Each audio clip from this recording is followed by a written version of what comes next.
నమస్కారం. నేను వీర్ జవాన్ మురళీ నాయక్ తండ్రి మాట్లాడుతున్నాను. నమస్కారము. నేను వీర్ జవాన్ మురళీ నాయక్ అమ్మ మాట్లాడుతా ఉన్నాను. ఎందుకు రా నువ్వు ఉండేది ఒకడే, మనకి వద్దు, ఈ జాబ్ వద్దు మనకి ఇట్లా అన్నా కూడా ఈ మురళి లేదమ్మా, నేను దేశం కోసం భారతదేశంకి సేవ చేయాలని నా కోరిక ఉంది.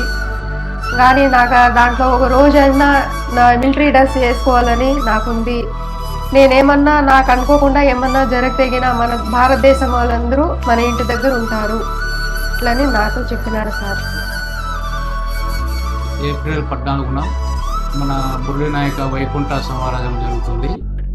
పవన్ కళ్యాణ్ సార్ మీరంటే చాలా, మురళీకి చాలా అభిమానము, చాలా ఇష్టము. మీరికి వస్తే నా మురళి ఆత్మకి శాంతి అవుతుంది. తప్పకుండా రావాలని మేమందరూ కోరుకుంటా ఉన్నాం సార్. తప్పకుండా రావాలా. మేము మీ దగ్గర ఎలా చేరుకోవాలనేది మాకు తెలియటం లేదు, కానీ ఈ చిన్న వీడియో మీ దగ్గరగా షేర్ చేస్తున్నాము. ఎలాగైనా ఈ వీడియో పవన్ కళ్యాణ్ సార్ దగ్గరికి చేరాలని మీడియా మిత్రులకి మేము కోరుకుంటున్నాం. సార్, పవన్ కళ్యాణ్ సార్ దేశం కోసం ప్రాణాలు అర్పించిన మన మురళీ నాయక్కి మీరు వచ్చి నివాళులు అర్పించాలని ఏప్రిల్ 14న మేము వేడుకుంటున్నాం సార్.